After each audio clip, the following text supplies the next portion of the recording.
Hi, my name is Mariko Berg and I'm a realtor with BRIDGEWELL Real Estate Group here in Coquitlam, British Columbia, Canada. And today, this vlog, I'm going to be focusing on the difference between pre-sale and resale deposits. And first, when we dive into this, you really have to understand the differences between pre-sale and resale. And essentially, a pre-sale property is one that is going to be bought from the developer and is one that has not been built yet. Whereas a resale property is one that's sold by the owner, not the developer, and is something that you could move into, as soon as you want to because it's tangible and it's something that is already built. And the main differences between pre-sale and resale when it comes to the deposit is the amount of the deposit and also the time period in which the deposit must be paid. With pre-sale properties, you typically see a higher deposit amount. With resale properties, the expected amount from the seller, from a realtor, is going to be about 5% of the purchase price. And that deposit is typically due within 24 hours of subject removal if you choose to remove subjects. This is very different from pre-sales because the pre-sale deposit amount, I would say the standard that we see for most developers is 15 to 25%. I have seen as low as 5%, although it's very uncommon, and I've seen as high as 30%, but for a general ballpark, if you are considering a pre-sale property, you should have a 15 to 25% deposit ready to go. The deposit schedule is also different for pre-sales, where resale properties, you're doing a one-time, and again, it's typically at the subject removal period.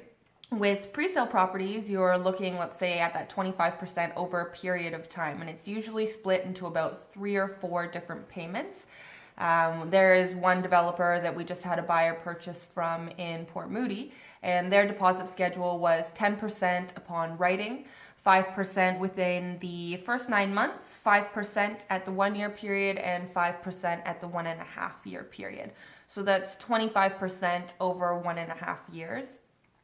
Some developers do it differently. They'll have the first deposit due upon writing, and then they'll have the second deposit due once they get the building permit, and the third deposit due once they get the final amendment to the property disclosure statement.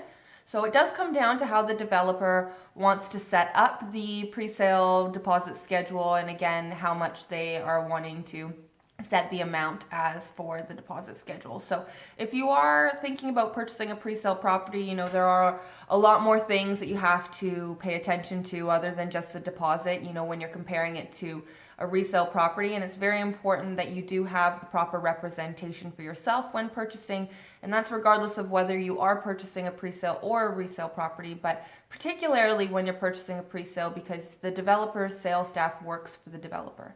They don't work for you, and so it's very important that you have someone that is educated in these kind of things to walk you through the contract and make sure that you're holding up your end of the bargain all the way up until completion, and then also making sure that you have a proper pre-occupancy walkthrough before the completion date so that the place is ready and perfect for you. So if you do have any questions about whether or not a pre-sale or a resale purchase would be best for you, feel free to reach out to me anytime. Again, my name is Mariko, and I'm a realtor with BRIDGEWELL Real Estate Group, and we'd be happy to help you. Thanks for watching, guys, and I hope that you found a lot of value from this. Have a great day.